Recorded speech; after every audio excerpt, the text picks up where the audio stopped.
Hey everyone, Aaron Zam, so FireRescueFitness.com. I got another 4-minute stretch routine for you to do after one of your FRF workouts. You may want to do this during your shift or before your shift to start your day. It is 4 minutes. You're going to do 12 rounds, 20 seconds each round. In this particular stretch routine today, there's 6 different stretches. You're going to repeat it 2 times. Set your interval. Again, it'll be 12 rounds, 20 seconds. Here we go. You can either follow along with me or you can see these exercises and then do them on your own. First thing we're going to do is a hip flexor stretch on the right side. Knee is down. You're going to squeeze the glute. Keep your posture up with your head and your shoulders and chest up. You can add a little reach towards the ceiling here to lengthen your spine and get more stretch through that hip flexor. If you've seen, this is the 3rd or 4th one I've done now with these stretch routines. You want to make sure that you keep your shoulder blades relaxed. In this case, with the hip flexor, squeezing the glute, staying nice and embraced through your stomach so you're not overarching your back. Obviously, you want to make sure you're breathing. Next thing we're going to do is just a step forward toe reach. If you've been following FRF, you see that this is a movement that we do also to begin our workouts.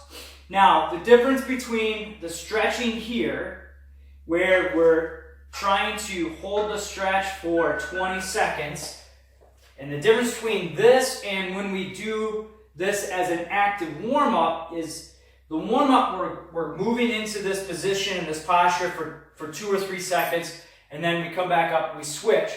And the idea is that each time we step, we increase our range of motion. Now what we're going to do is a downward dog. And you want to push your heels in. Stretch out through your shoulders. Again, stay relaxed through your neck. Abs are braced. This you're getting good through the calves and also through the shoulders. And then what we're going to do is a child's pose. So you're trying to pull back. You may feel a little inner thigh stretch. Reach your arms out so you'll feel a little lat stretch. Take deep breaths.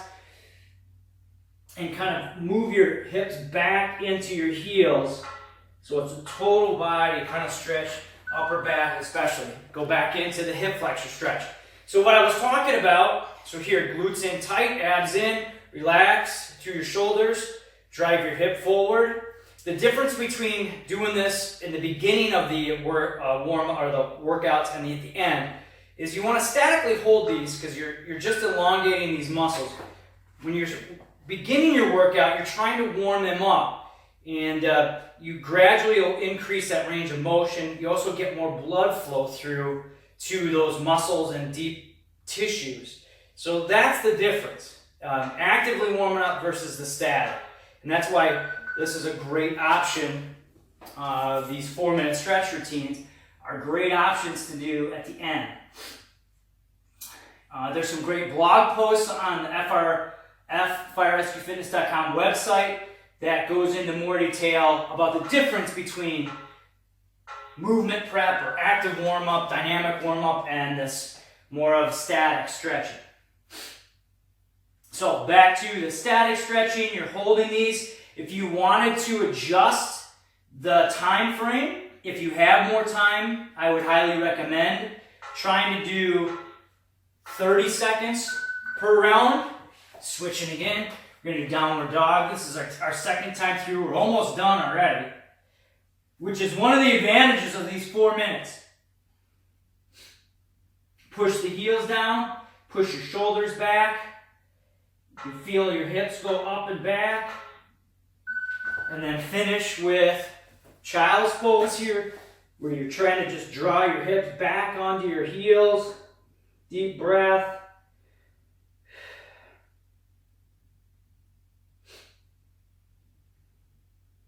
You should feel a little pull through the lats, shoulders. That's it. 4-minute stretch routine is done. You can repeat that if you still feel a little tight. If you had a really, really rough workout, if you had a rough shift the night before, any way that you can incorporate in more mobility training and more mobility exercises, you're going to benefit from. So anyways, I hope this helps improve your mobility. I know it helps me. Again, after your workouts or during your shifts, whenever you use it, Please let me know what you think.